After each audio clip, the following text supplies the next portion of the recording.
Hi guys, di atay parcel na niabot. Wait ba sila yung stock ko? Nadubli ni na og order. Ambot ko sa armong takon ko ano. Sidara.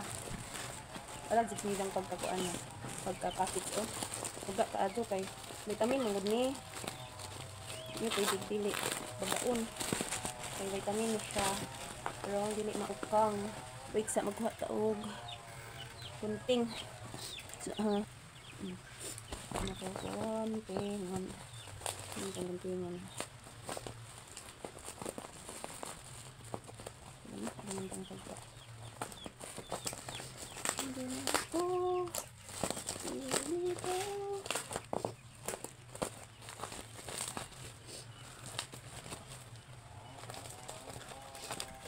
Nagkanin sa bata. Katong Cereal Kids. Cereal Kids ba?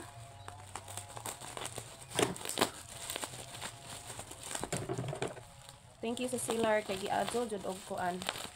Kalimot ba kog kasidaan nga pusta lagi nagtarong kay basing nabuak.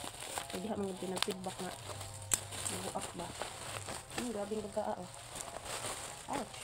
Dara. Ay, agad man oh. Ay puno ram day. Oh, ito.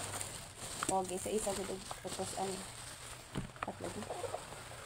Oh, thank you seller. Naglalagyan ka ano kinabagaan ika nadoble na ho lang i-cancel. My god, maluoy pud ka sa seller kanang ngani nagasto sila ingani nga i-cancel na nato kay nadoble wa jud matuduang na doble.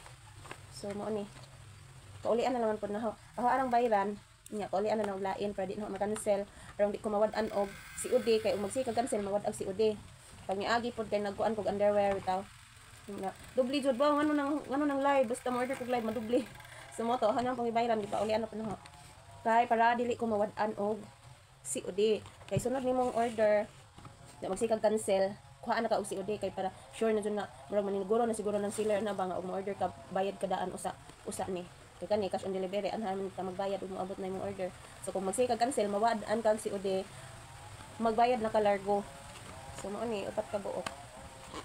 Thank you sa seller nga arang kakuan maampingon sa igahang ani. So, ang baga na imo na i-cancel. So, shout out ko sa mga magsigig pang cancel diha Taro nga na yung mga order kay di lalim sa nagputos. Gasto na ni nila kay ug ina na ning i-open ug balik kay kuan naman. Magisi-gisi naman ni silopin. So, thank you. Bye-bye.